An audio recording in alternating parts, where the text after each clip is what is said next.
Trade them for a package of sunshine and ravioli. Macaroni, if you want the thing you love. You did it! Congratulations! World's best cup of coffee. Great job, everybody. It's great to meet you. Hi. Come over here, boy. So I got to admit to you, I've been watching a lot of the Hallmark Channel Christmas movies that have been on. Just got in a Christmassy kind of mood, reminded me of Elf. I love that scene from Elf. I never get tired of watching it. I venture to bet, right, that they did not have the world's best coffee, regardless of what their sign, regardless of what their advertising might have said. Maybe you have fallen prey to misleading advertising. Have you ever been like awake late at night or early in the morning and you've seen some infomercial, right? And you've been like, man, that looks perfect. I'm going to get that. And then you get it and you regret it because it's just not what they thought it, not what they portrayed it to be. Maybe you've been in a restaurant that promised the world's best cup of coffee, but it wasn't. In fact, the coffee may have made you sick. Or maybe it was a gas station. Gas stations are big for this. They'll promise clean bathrooms, but then you go into the bathroom and it's not. Like, it looks like somebody had been in there with the world's worst cup of coffee, right? And there's nothing, I think you would agree, right? There's nothing worse than bad advertising. Nothing worse than some misleading advertising where the product doesn't live up to the hype. And what it does is it just turns people off to whatever it represents. Well, the problem is that followers of Jesus are supposed to represent Jesus. But too often, I think you would have to agree with me that too often the advertising has been bad advertising. It's been false or misleading advertising. And I'm going to kind of explore that a little bit this morning. The rest of the summer, I'm going to be just kind of doing sort of somewhat random messages. Next week, I'm going to talk about how to handle anxiety and dealing with anxiety. The week after that, I'm going to talk about death and what happens when we die and things about that because I find that people are just really fuzzy on some of these things. But I want to talk this morning to those of us who are Christ followers, most of us, and how we are supposed to be representing Jesus Christ. But we live in a context in a world where people are turned off many times because of the bad advertising that we give for Jesus. And because of this, that kind of explains some people's attitude toward the church. That's how a lot of people are about it today. Maybe one time they've tried it, but they say, I don't like it. I'm not going to do it. I've been turned off. I've been burned by the church. I've been bummed out by the church. I've been ticked off, ripped off, disillusioned, disappointed. When it comes to church, Christians, and all that stuff, I just don't like it, right? I'm just not wanting to do that. Today, there are many, however, I believe that are sincerely searching for the answers that only faith and particularly Christianity can give. And I say that because I think we are in a time where things are shifting. But maybe that describes you. Maybe you're here this morning, but truth be told, you're just not quite sure about all of it. Maybe you're watching. And one of the reasons you're watching online, we're glad that you're doing that, but maybe one of the reasons why you're watching online is because you just don't want to come into a church. And I understand that. But I want you to consider a couple things with me this morning. So over the last 10 or 15 years, been a lot of research done, a lot of books written. I've got many of them in my office that talk about the sorry state of spirituality, the sorry state of the church in America. And there's a whole category of people that kind of unlovingly, like I don't think Jesus would like us calling them this, but we've kind of labeled this segment of people the nuns. Not N-U-N-S, right? There's those two, but I'm talking about the N-O-N-E-S. You know, you go and you have to fill out some kind of a form and they ask you what religion are you? And one of the categories is none. And so more and more people, our research has been showing, is that more and more people are nuns. They're just nuns. They don't want any part of faith. They don't want any part of religion. Some people are kind of what we might call the duns. Like maybe they did church at one time. Maybe they raised their kids in church. Maybe they did their part, played their role, served their time or whatever, but they're just done. Like they're done and they don't want any part of church. And the reason that people give for that is often because of Christians. Somebody said something. Somebody did something. They saw something in the news. And Lord knows there's plenty of that going around to choose from today. But there's been a kind of a radical shift in just the last few years. And what we're finding out now is that people are more open to wanting a sincere, authentic experience of God than they ever were before. A guy named Ed Stetzer does a lot of research. He just wrote a new book, and it's called You Found Me. And the subtitle is New Research on How Unchurched Nuns, Millennials, and Irreligious Are Surprisingly Open to Christian Faith. There comes a time in everybody's life, I don't care who you are or how burned out you are on religion or Christianity or whatever, there comes a time in everybody's life when there is an opening. People are searching, people are looking. And I think that time would describe a lot in our community, and maybe a lot in our country. And so what we need to do is we need to make sure that we are the best advertising, so to speak, for Jesus Christ. In the books that were written, one in particular called Unchristian, where a research group pulled together a bunch of people that were non-Christians. They were against it, and they asked them what their problem was with Christianity. And sometimes it was personal. Sometimes they just didn't want to give up something they were doing. Their perception was that Christianity is primarily a bunch of rules, and whereas the Christianity does have a lot of ethic about what we should do and what God wants us to do and not do, primarily Christianity is the gospel, and that's the good news. And so, but sometimes they just didn't want to live a Christian life, but more times than not, the reason they gave was they would describe Christians as judgmental and too political, hateful toward gay people, narrow-minded, anti-science, naive, cliquish, just mean and grumpy, and just kind of overall weird, always talking about money. And they're like, if I want to join a club, I'll go down the street and join a club. Or if I want to take a nap, I'll stay home and take it on my couch and not sit in a church and listen to a sermon and take a nap, right? I mean, like there's lots of other options out there for people to spend a Sunday morning. But overwhelmingly, the reason the people give that they don't want anything to do with church is because, I'm going to ask you to fill in my hypothetical blank, all right? Christians are just a bunch of hypocrites, right? How did y'all know that so quickly? I'm a little concerned about that. But let's face it. I mean, there's some truth to that if you kind of look at it in a certain way. Because every one of us, I don't care who you are, every one of us, we all get disappointed sometimes in the church and in the sinful people, the sinful folks who make up the church like you and me. Because we are all, every one of us, terribly flawed followers. But we're trying to represent a perfect Savior. And that is not an easy thing to do. So the number one reason I don't go to church, it's all those hypocrites, all the hypocrites in the church. And maybe they were turned off from Jesus by the very people who are supposed to most represent him, pastors, priests, whoever. We all know some public figure, a pastor, a priest, or somebody saying one thing, they believed in one thing, and then they have this other life where they're doing the opposite things, or they're abusing kids, or stealing money, or cheating on their spouse, or whatever it is. We all know these stories. Every one of us is sinful. Maybe religious hypocrisy turns you off. Well, you're not the only one. Amazingly, Jesus has a lot to say about this. Jesus doesn't like it any more than we do. And I want to look at one specific passage in Matthew chapter 23. But in Jesus' day, understand this, the Pharisees were the top religious leaders. They were the top dogs. They made the rules and they kept them.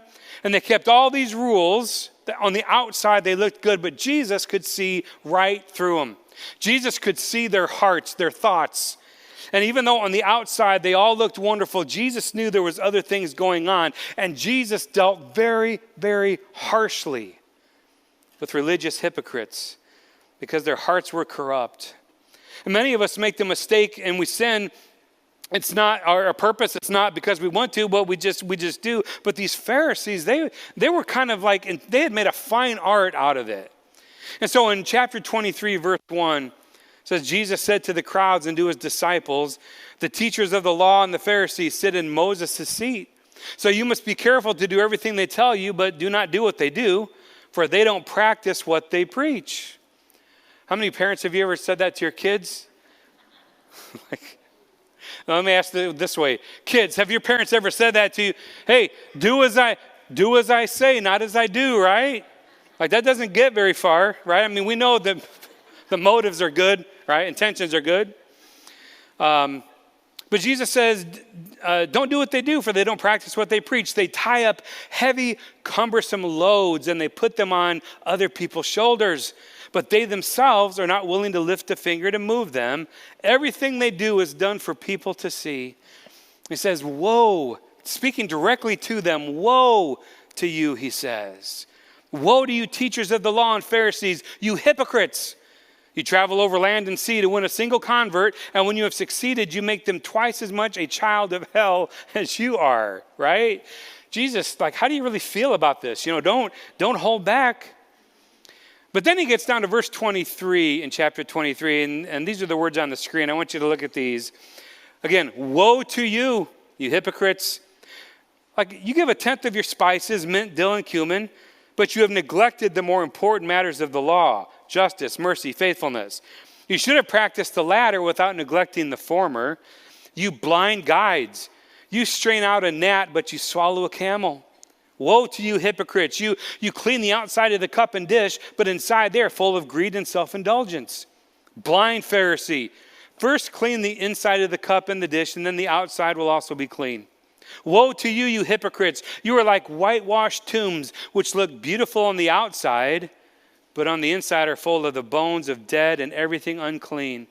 In the same way, on the outside, you appear to people as righteous, but on the inside, you're full of hypocrisy and wickedness. If you have ever thought to yourself, like I just don't want anything to do with Christianity, with Christians, with church, because they're all a bunch of hypocrites, you are absolutely, unfortunately, right. And Jesus is as frustrated with it as we are. And the devil uses this to weaken his church. Now, so this term hypocrite, it's really important to understand this. Maybe you've heard this before, but this word is taken from the realm of theater, ancient Greek theater, and they would have these big masks, and they would come out. Oftentimes, one actor would play several roles, and so what they would do is they would change masks when they came out. And so this word hypocrite has that idea of you're wearing a mask. Who you really are is not who you appear to be, right? And so that's where this comes from. And Jesus' main problem isn't that it's not that they have this dark stuff. It's not that they have this sin. That's not his main beef. His main concern is that they portray themselves as though they don't. And they're wearing this whitewashed mask of perfection when they're just not. They're not being honest with God. And so as a church family, we need to understand, and as individual Christians, that we need to be very honest with people. Hey, I am a sinner like everybody else. But sometimes, too often, churches, we get this idea that we have to sort of put on an act. We have to kind of put on a good front. We have to kind of put perfect, we have to be perfect. Now, how many times I've heard people say this, Pastor, I'd like to come to church. I want to come to church, but there's some stuff in my life I got to deal with and clean up first, which I'm glad for their truthfulness. But then they usually make this comment, and truth be told, if I walked into your church, the thing would probably just catch fire if I walked in there, right? And the point being that, hey, everybody that goes to church is pretty righteous, is pretty holy, and I'm not, and so I have to put on this act to go to church, and that's just not what it's all about. We ought to have a sign on the door that says, no perfect people allowed. I always tell people, if you ever find a perfect church, don't join it because you'll mess it up. I mean, we carry this sin contamination with us. And so our prayer on a regular basis ought to be, Lord, have mercy on me, a sinner. So if you're a person, You're here, maybe watching, and you're turned off by hypocrisy of Christians. And you listen, you've concluded that because Jesus' representatives are sometimes so messed up that you're kind of putting that on Jesus himself. But you need to understand that Jesus is just as disgusted with blatant, out-and-out hypocrisy as you are. And you need to understand this, that Jesus is not the problem. Jesus is not the problem. The mess-ups of Christians should not keep you from Jesus. He's not the problem. Jesus Christ is the real deal. And you need to get to know him apart from whatever image you have in your mind of what a Christian is or isn't supposed to be, because a lot of times those are really distorted. You need to look in scriptures and just get to know Jesus. Because Jesus Christ was and is the most honest, real, unhypocritical, truth-telling person ever. And yet people, everybody, sinners, everybody, they were attracted to him like a magnet. Don't make a judgment about Jesus based on his imperfect followers. Listen, I'm not trying to give us all a pass. I'm not trying to let us all off the hook. I mean, we need to be better representatives. We need to make sure that what we're talking and practicing and our attitude and everything is reflective of Jesus Christ. I tell you, there's a lot of stuff being thrown out there in the blogosphere, the Twitter sphere, the Facebook sphere, whatever. Christians like saying some stuff that I'm pretty sure Jesus wouldn't really be that thrilled about having his name attached to that. We can't hold Jesus accountable for the problems of Christians. But here's the good news, and this is the gospel. Do you remember in the Bible when there was a guy who was sick? His friends were so concerned about him. All they knew was they needed to get him to Jesus. But Jesus was in this house one night, and he was teaching, and there was a lot of people in there, and they couldn't get their friend to Jesus because everybody was in the way. All these people were in the way. So they tried different things. Eventually what they did was they went up onto the roof. You remember the story. They go up on the roof, and they punch a hole in the mud thatch roof or whatever it was, and they lowered their friend down in front of Jesus. Like they did everything so that their friend could see Jesus. And yet so many times people who are searching for God, they're searching for answers, they're searching for hope. They so desperately, in one part of themselves, want God, but sometimes they can't really see Jesus because they've got all these people in the way, and these people are not people that they want to be. Like if that's what being a Christian's all about, I don't want anything to do with it. And they can't see Christ for who he is. They can't understand the pure gospel, the death, burial, resurrection of Jesus Christ. That Christianity isn't primarily a bunch of rules and regulations, and there are some of those things. God obviously has ways that he wants us to live and not live. But if all of those things, those lists, those rules, those regulations, all those things, if those are presented first as, hey, you've got to do all this stuff, and then you can come to Jesus, they don't want to do it. The gospel, the good news that people crave, is the death, burial, resurrection of Jesus Christ. A great Christian philosopher, Danish Christian philosopher Søren Kierkegaard once said, "There comes a midnight hour when everyone must unmask." And let me tell you this, in spite of the masks that all of us sometimes wear, Jesus loves you. He knows you. He knows everything about you, and he still chooses to love you.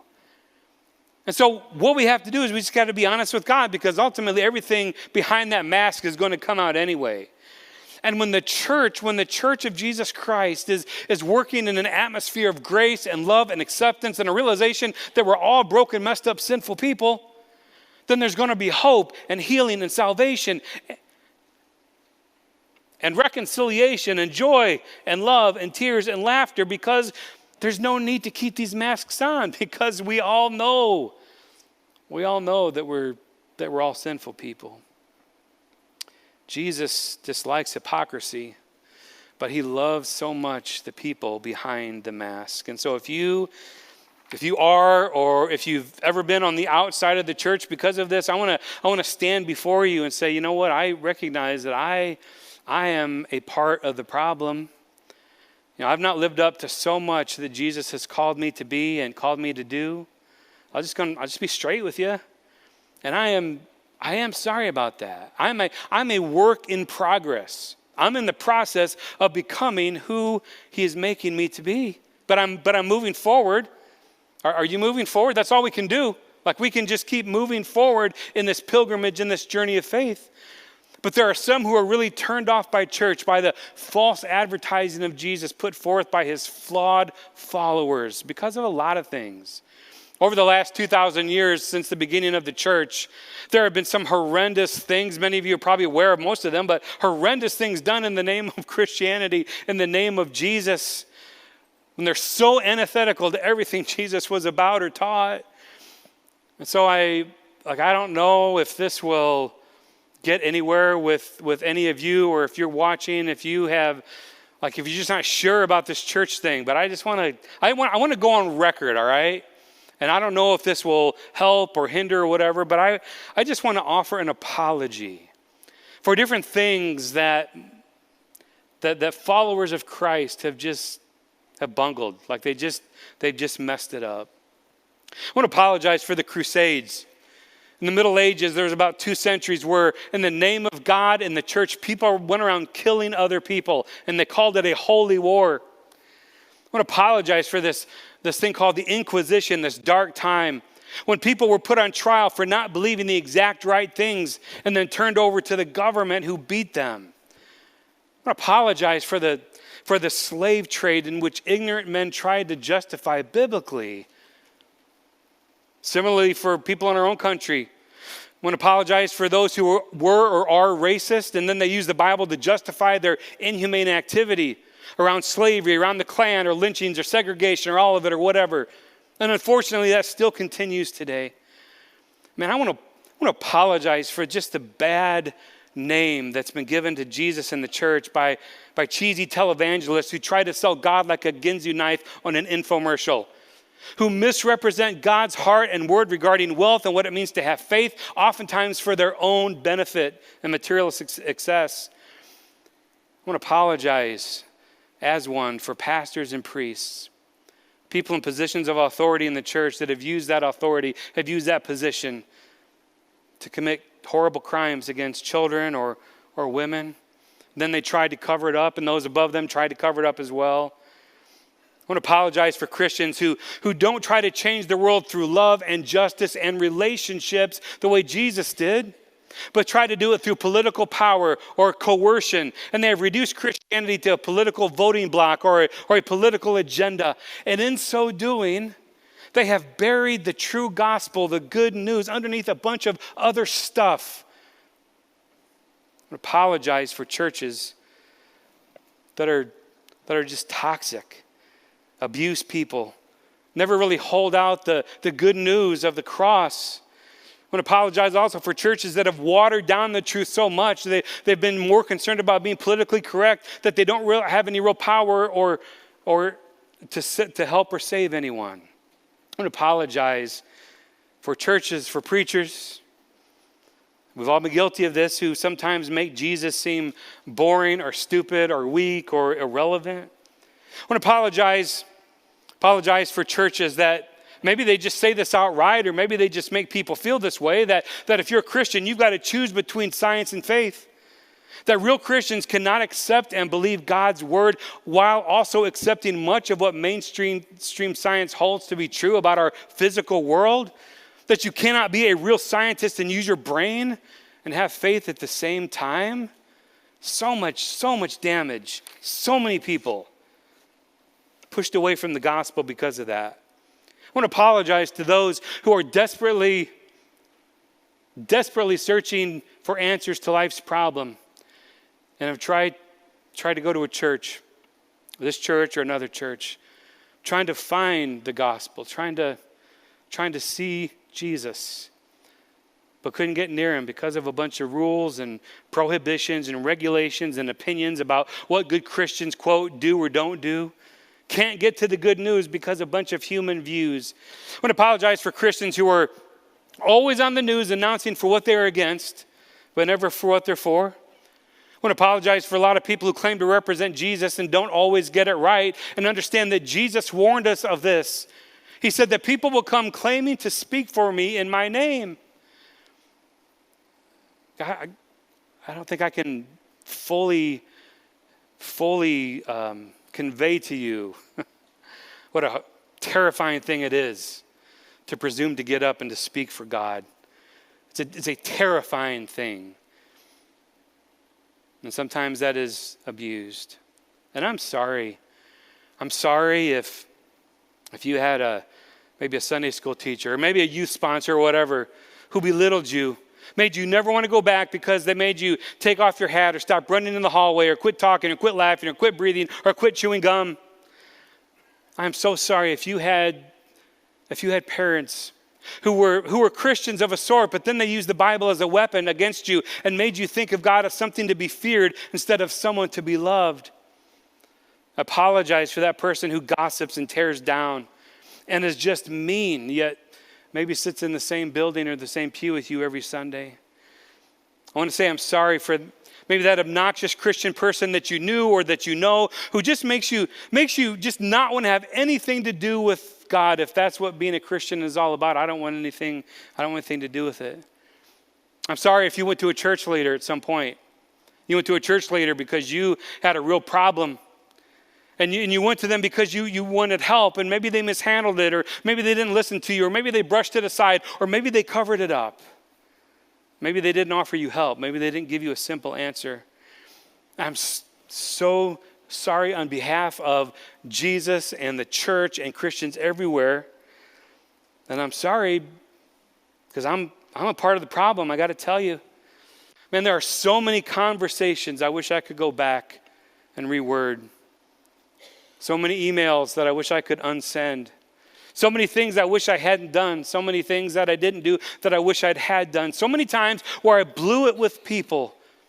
So many times where I just bungled a sermon or a teaching or a leading or whatever it is. I am part of the problem.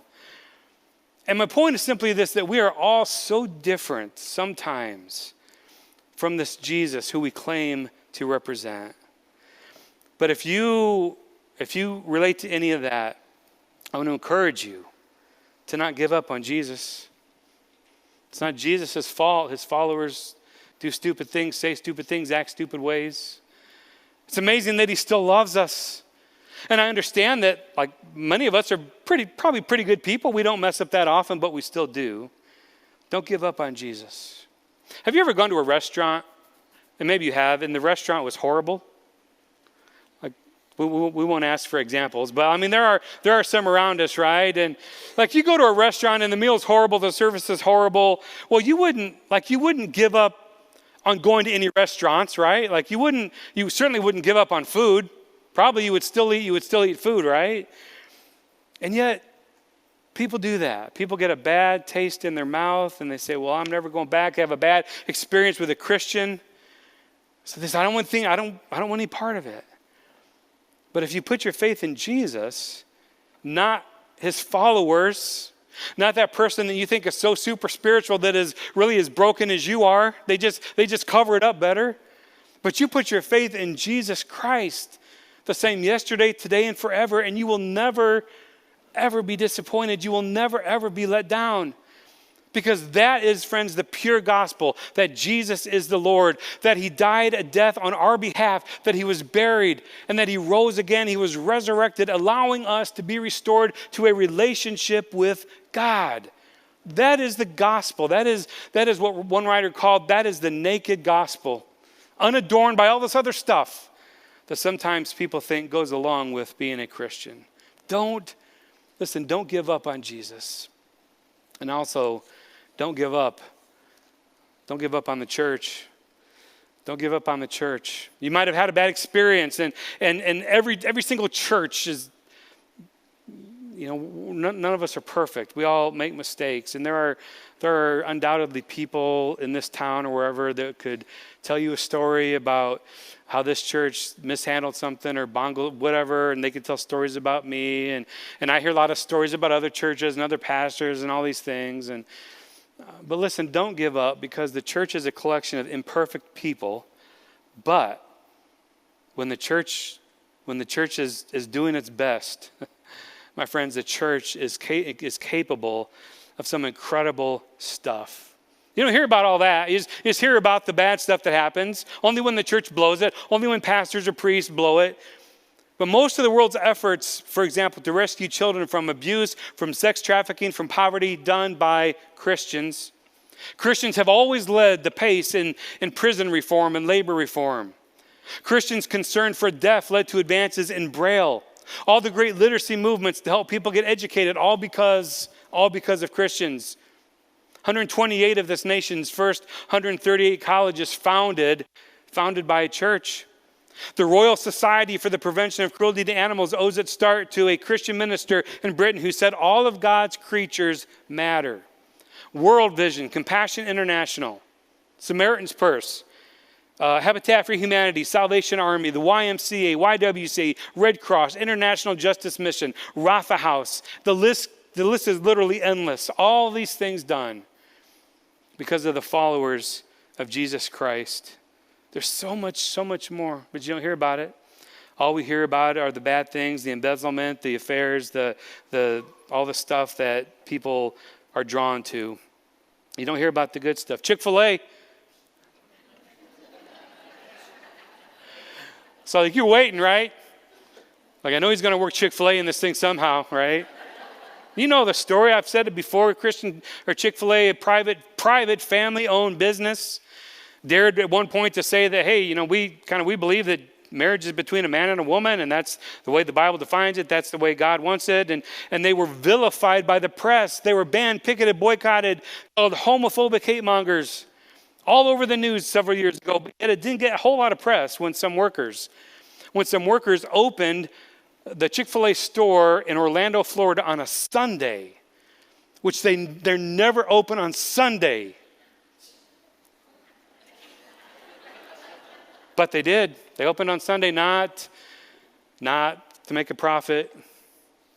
They opened on a Sunday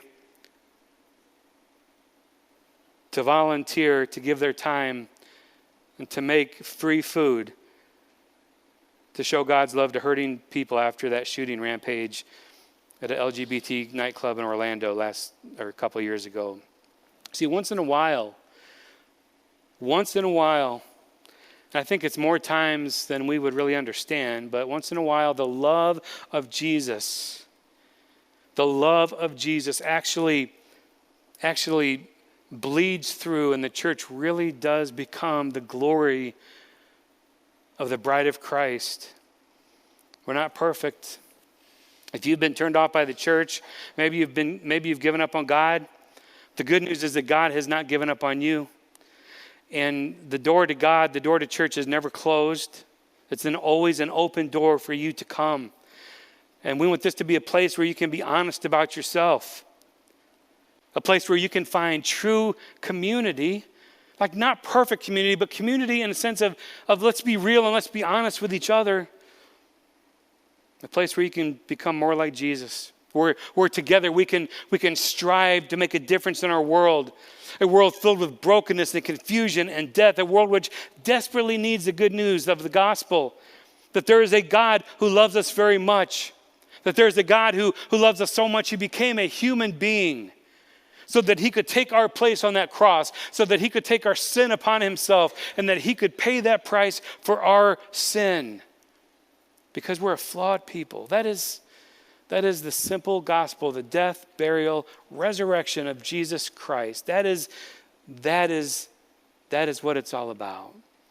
His followers, us, all of us, we do our best.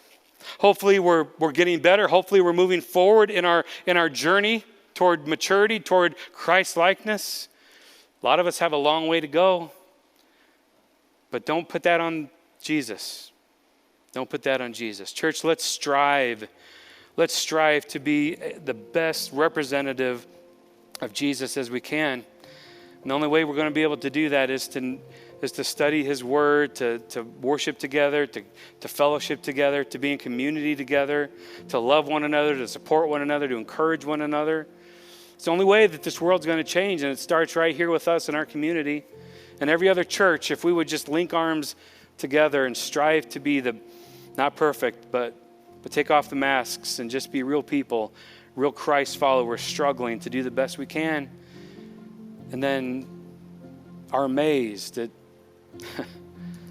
how much God loves us even when we blow it.